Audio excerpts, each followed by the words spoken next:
আওয়ামী মাল যেগুলো আছে এগুলোকে এই প্রশাসন থেকে সচিবালয় থেকে এগুলোকে বিদায় করে। মুসলিম লীগ ছিল না, একইভাবে ভবিষ্যতে বাংলাদেশে আওয়ামী লীগ বলে কোন রাজনৈতিক দল থাকবে না। 2026 সালে যে নির্বাচন হবে সেখানে আওয়ামী লীগকে নিষিদ্ধ করা হয়েছে।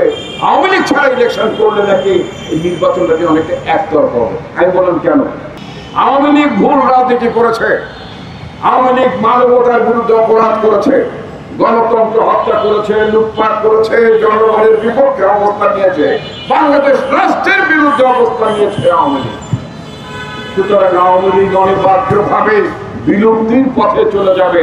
ওটা ইংরেজিতে যেটা বলছিলাম এক্সটিংশনের পর্যায়ে চলে যাবে। আওয়ামী লীগ বলে কোন রাজনৈতিক দল যেমন মুসলিম লীগ ছিল না, একইভাবে ভবিষ্যতে বাংলাদেশে আওয়ামী লীগ বলে কোন রাজনৈতিক দল থাকবে না। এটা নিষিদ্ধ করা না করার চেয়েও বড় কথা হচ্ছে তাদের ভুলের রাজনীতির কারণে বাংলাদেশের মানুষ আর আওয়ামী লীগের রাজনীতিকে সমর্থন করবে না। আওয়ামী লীগের রাজনীতি বাংলাদেশে ফিরে আসার কোনো সুযোগ নাই। আজকে আমি আরেকটি কথা বলতে চাই। বাংলাদেশের প্রশাসন 2014 সালে, 2018 সালে, 2024 সালে যে নির্বাচনগুলো হয়েছে সেখানে যে আমলাতন্ত্র, সেখানে যে ডিসি তখন দায়িত্ব পালন করে, এসপি তখন দায়িত্ব পালন করা যায় ইউনো যারা ছিলেন, যারা এই অবৈধ নির্বাচনগুলোকে, রাতের ভোটে নির্বাচনগুলোকে যারা অনুষ্ঠিত করার জন্য যারা সাহায্য করেছেন, প্রশাসনের বিভিন্ন জায়গায় তারা এখন অনেক বড় বড় পদে বসে আছেন।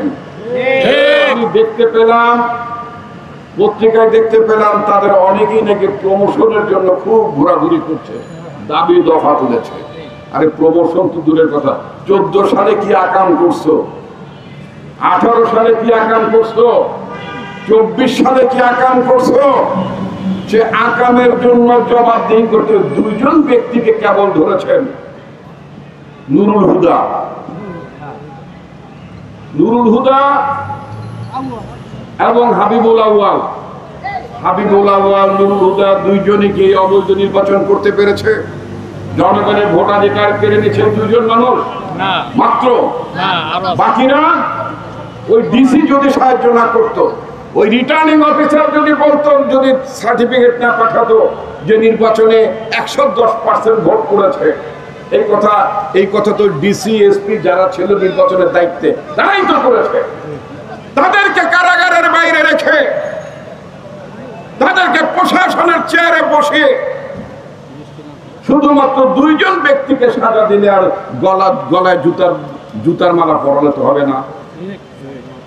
সুতরাং প্রশাসনের মধ্যে আওয়ামী লীগের যে সমস্ত লোক ঘাপটি মেরে আছে, যারা 14, 18, 24 অবৈধ নির্বাচন করিয়েছে, শেখ হাসিনাকে ক্ষমতায় থাকতে যারা শেখ হাসিনাকে সাহায্য করেছে, তাদেরকে চাকরি থেকে বিদায় দিতে হবে এবং আইনের আওতায় আনতে হবে।